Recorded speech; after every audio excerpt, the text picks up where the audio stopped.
South north అనే తేడా లేకుండా సినిమాలు వెబ్ సిరీస్లు చేస్తూ సత్తా చాడుతుంది అందాల తార సమంత. గత ఏడాది ఆమె నటించిన శాకుంతలం, ఖుషీ సినిమాలు బాక్సాఫీస్ దగ్గర అనుకున్న స్థాయిలో సక్సెస్ అందుకోలేకపోయాయి. ఆ తర్వాత సమంత ఆన్ స్క్రీన్ పై పెద్దగా కనిపించడం లేదు. సోషల్ మీడియాలోనూ కాస్త తక్కువగానే దర్శనమిస్తుంది. నిజానికి యశోద, శాకుంతలం సమయంలో ఆమె మయోసైటిస్ ఆటో ఇమ్యూనిటీ వ్యాధి తీవ్రమైనట్లు టాక్ వినిపించింది. చికిత్స కోసం కొంతకాలం పాటు సినిమాలకు బ్రేక్ ఇచ్చింది. కొండలు, కోనలు, ఆధ్యాత్మిక యాత్రలు చేస్తూ వ్యాధి నుంచి కోలుకునే ప్రయత్నం చేసింది. ఖుషీ సినిమా తర్వాత బయట చాలా తక్కువగా కనిపిస్తుంది. తాజాగా సమంత మరోసారి వార్తలో నిలిచింది. తాజాగా ఆమె షేర్ చేసిన పిక్స్ ఇప్పుడు సంచలనంగా మారాయి. నిజానికి సోషల్ మీడియాలో తన వ్యక్తిగత విషయాలతో పాటు ఫోటోలు, వీడియోలను షేర్ చేస్తూ ఉంటుంది సమంత. ఈ వేసవి సెలవుల్లో మీ పిల్లలకు ఇంటర్నేషనల్ స్టాండర్డ్ ఇంగ్లీష్ నేర్పించాలి అనుకుంటున్నారా? ఈ నెల 25 నుండి మే 26 వరకు మన బాన్సువాడ పట్టణంలో ప్రోమైన్స్ వారి ఆధ్వర్యంలో 6 నుండి 14 వయసు పిల్లలకు కేంబ్రిడ్జ్ వారి యంగ్ లెర్నర్స్ ఇంగ్లీష్ తరగతులు నిర్వహిస్తున్నారు. మరిన్ని వివరాలకు 9100323112 నెంబర్ పై సంప్రదించండి. అలాగే తన ఆరోగ్య సమస్య గురించి వివరిస్తూ ఇన్స్టా స్టోరీలో కొన్ని ఫోటోలను షేర్ చేసింది.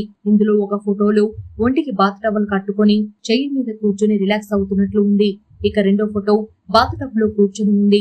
ఇందులో ఒంటిపై దుస్తులు లేకుండా కనిపించింది. ఈ ఫోటోలు చూసి నెటిజన్లు షాక్ అయ్యారు. అయితే సెకండ్ ఫోటో పెట్టిన వెంటనే డిలీట్ చేసినట్లు చెప్తున్నారు. సమంత ఇలాంటి ఫోటోలు పెట్టడం ఏంటని నెటిజన్లు, సినీ ప్రేమికులు ఆశ్చర్యపోయారు. మరోవైపు సమంత తాజా ఫోటోలపై నెటిజన్లు రకరకాలుగా స్పందిస్తున్నారు. బాత్ టబ్ లో ఉన్న ఫోటో తనది కాదని కామెంట్స్ పెడుతున్నారు. కొంతమంది కావాలనే ఫేక్ ఫోటోను స్ప్రెడ్ చేస్తున్నారని ఆగ్రహం వ్యక్తం చేస్తున్నారు. మరికొంతమంది మాత్రం ఆమె ఇన్స్టా స్టోరీ పెట్టి వెంటనే డిలీట్ చేసిందంటున్నారు. మొత్తంగా Samantha Insta story pics delete అంటూ సోషల్ మీడియాలో జోరుగా చర్చ నడుస్తుంది. ఈ ఫోటోలపై సమంత స్పందించాలని ఆమె అభిమానులు కోరుకుంటున్నారు. ఇక సమంత చివరిగా విజయ్ దేవరకొండతో కలిసి ఖుషి అనే చిత్రంలో కనిపించింది. ఆ తర్వాత కొన్ని ప్రాజెక్టులు చేస్తుంది. తాజాగా ఆమె బర్త్డే సందర్భంగా మా ఇంటి బంగారం అనే ఓ పోస్టర్ ను షేర్ చేసింది. ఇందులో చీర కట్టుకొని గన్ పట్టుకొని చాలా అగ్రెసివ్ గా కనిపించింది. అయితే ఈ పోస్టర్ సినిమాకు సంబంధించినదా లేక వెబ్ సిరీస్ కు సంబంధించిందా అనే విషయంలో ఎలాంటి క్లారిటీ లేదు. ఈ ప్రాజెక్ట్ ను సమంత తన సొంత బ్యానర్ త్రలాలా మూవీ పిక్చర్స్ ద్వారా నిర్మిస్తుంది.